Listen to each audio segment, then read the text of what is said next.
Welcome to our tutorial for creating and editing charts in Brightmetrics ShoreTel reporting services. This is one of several video tutorials we've done to help in using the ShoreTel reporting services. You'll be able to see other available videos at www.brightmetrics.com/support, or you can use your browser to navigate to our main website at brightmetrics.com and click the support link in the upper right-hand corner. This tutorial makes some assumptions about your experience with our ShoreTel reporting services. If you have little experience using this system, you can view the video tutorial titled Navigation and Use of Brightmetrics ShoreTel Reporting before watching this one. As you probably know, we have a couple of different ways to create charts within our reporting services. In the video for creating and editing tabs and dashboards, I showed you how you can create a set of charts from templates we offer. In this video, I'll show you how you can create any chart from scratch, as well as how you can edit any chart on any tab as long as you have permissions to do so. We're starting in the dashboard area with a blank tab, but after you've completed watching this video, you can certainly go to an existing tab and edit charts that are on those tabs, or create a new chart that you can add to any tab. Once we're here, we'll select the Edit Dashboard item in the sidebar menu. Anytime you're in Edit Dashboard on any tab, the last chart will be a blank one that you can use to create a new chart. Now we have to give a little thought about what kind of data will be on our chart. For this chart, I'm going to take a look at some information around calls in workgroups. So the data I'll be using comes from ShoreTel Q data, so let's expand that source. For this first chart, I want to see some information about the total number of calls that come into a workgroup on a daily basis. We're going to grab call count and drag it onto the chart. Doing this brings up the Chart Options dialog box. If you're going to be creating or editing charts, you'll want to get to know this area well. Let's name this chart Call Count for Transit Workgroup, since that's the workgroup we'll be focusing on for this chart. Next, we can set the color for the title bar of the chart. There are 6 preset colors for you to choose from. If you don't like those, clicking in the color box will bring up a color selector, which you can choose any color you like. To use this, start by clicking near the general color you'd like to use in the outer circle. After that, you can select the exact color you want from the square box in the middle. When you've selected the color you want, simply click outside the picker to get rid of it. After you've selected the color, you'll select the chart type. There are 3 types of charts. The first 2 are time series and will result in a line chart showing your data over some period of time. One that shows your data on a daily basis, and the other shows it on an hourly basis for enhanced granularity. The third chart type is a bar chart. This is not a time series chart and will show the aggregate of the data over the time series you select. Let's start with a chart that shows us daily values. For the time range, you have some choices. You can select full available time range to show you the data over the entire time that Brightmetrics has imported data for this metric. Or you can choose current month to date, which will show you the data starting on the first of the month and moving up through the current day of the month. Each day will add more data, and on the first of the next month, the chart will be blank again. Or you can select specified number of days, which will bring up another form box that you can put in any number of days to see the value over that rolling period of time. For this chart, let's have it always show us the data for the last 30 days. Now we get into the individual chart items. The basic configurable items here are around the chart values that you want on your chart, the categorization and subcategorization of those values, and any filters that you'd like to set. One thing to note, for bar charts, subcategory will create a stacked bar chart breaking the categories out into subcategories. We'll take a look at that later. But for time series charts, subcategory will not show anything on the chart. However, it will show up on the pivot table when you are examining the data later as a pre-built group. You can do it here, or you can add it to the pivot table later. That's your choice. Now let's first take a look at a very simple chart, the total volume of calls to the workgroup on a daily basis.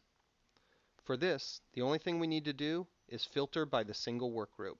You do this the same way that you would set filters anyplace else in our system. Click the filter icon for the workgroup name. we'll limit this chart item showing us information from the transit workgroup.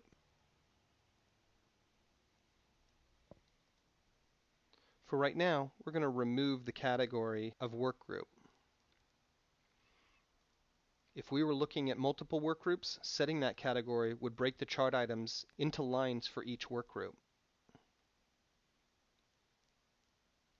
Now we've created a chart for all calls going into this workgroup on a daily basis. Let's go back into the chart options dialog to see some of the other things that you can do here. If I want to see the agents that answered the calls, I can select party name as the category. And it will break out each party name into a separate line. If instead I want to see these workgroup calls broken out by their exit reasons or how they leave the queue, we can select exit reason as the category. Now you can see how each call left the workgroup queue. Taking a look at this chart, there's a type called reserved. It's rare that a call is categorized as this, but it means that the ShoreTel system doesn't know how the call left the queue. If we don't care about this particular exit reason, we can block that with a filter. We'll hit the filter icon for exit reason. For this example, we want to show all the reasons except reserved. So we'll click all to select all the reasons, and then we'll unselect reserved. And click apply. Now we've set that filter, which you know because the filter icon has changed. And clicking apply again shows us our chart with no reserved calls on it. Let's leave this chart alone now and create a new one. First, I'm going to click on Save Changes just to make sure we don't lose any work we've done. We're going to start with call count again by dragging that onto the new chart. I'm going to title this chart as Calls Handled by Agent. Then I'm going to assign it a color, and we're going to keep it at 30 days of data. I'm going to want a couple of different data series on this chart. The first one I want is the count of all the calls that were handled by agent. These are calls that went to the workgroup that were actually answered by agent in that workgroup, which is obviously the preferred outcome. For this item, I don't want a category, so I'm going to clear that. And I'm going to filter again by transit workgroup. Now clicking apply, I see the number of calls on a daily basis that are handled by agents that they were meant to be handled by. But that doesn't tell me enough. I want to see how this compares to the total call count for the workgroup. So let's head back to chart options. If I want another item on the chart, I simply click the plus icon next to chart value. This gives me the ability to add another chart item. And for this chart, we're going to add the count of all calls to the chart so we can compare all calls to the number of calls that were actually handled by agents. And just to see what it looks like, let's hit the plus icon again and add the count of calls abandoned, or calls that the customer hung up before being transferred out of the queue. An important note, if you have more than one chart value, category and subcategory no longer have any effect on the chart. You can still set them if you like because they will affect the default view on the drill down pivot table. For this chart, abandon rate doesn't tell me much because the scale of the overall calls is so much larger than the number of abandoned calls. So we're going to go back into chart options. We'll hit the minus icon next to calls abandoned to remove it from the chart. And now we see the abandoned calls is gone, and we see our chart comparing calls handled by agent to all calls. Finally, for this chart, one thing it doesn't tell me is when these calls are coming in. What if the gap between the call count and the calls handled by agent is due to the calls not coming in during business hours? We can find that out. Back to chart options, select the filter icon next to hour, and select the working hours. The hours listed here are for the entire hour, so selecting 08 means you're selecting 8 a.m. to 8:59 a.m. So if you want to select 8 to 5, you will check next to 8 through 16, 16 being the 24-hour format for 4 p.m. Since we have selected the 4 p.m. hour, we'll get all the calls all the way through 4:59. hitting apply and apply again. And we can see the gaps between incoming calls and calls handled by agent is substantially reduced, indicating that the missed calls were because they were coming in during off hours. Let's hit Save Changes again and create one more type of chart. This time, let's drag calls by agent onto the chart. Again, let's filter on the transit workgroup, and let's set this chart to be a bar chart, and look at the last 30 days again. We're going to look at the count of calls that were handled by an agent, and we're going to break that up by agent or party name as the category. Let's take a look at that chart.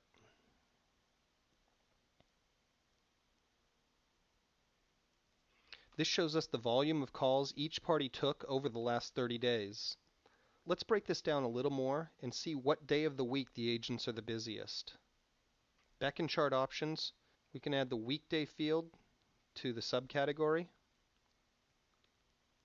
and hit apply again. Now we have a stacked bar chart organized by overall number of calls taken and divided into the number of calls taken each day of the week. Lastly, let's take a look at some of our other options in our drop-down chart menu. Like the tabs, the arrows will move the chart on the page. If we want the calls handled by agent chart to be at the top of the page, we can simply click the up arrow to swap places. Additionally, you have options to move to, copy to, and remove. Move to will move a chart to a different tab, removing it from the current tab. Copy to will copy the chart to a different tab or make another copy of the chart on this tab. And remove will delete the chart altogether. Making a copy of the chart on the current tab is particularly helpful if you want to have a similar chart with different filters on it to compare one to another next to each other. Remember that changes that you make on the tabs and charts will affect all users that have permissions for those tabs. If you're doing something that will dramatically affect a tab or a chart that other people use, you may want to create a copy of it first and work on that. Thank you for viewing another in our series of tutorials on Brightmetrics ShoreTel reporting services. You can see other tutorials on our website at brightmetrics.com/support. If you have any questions at all, please feel free to contact us at support@brightmetrics.com.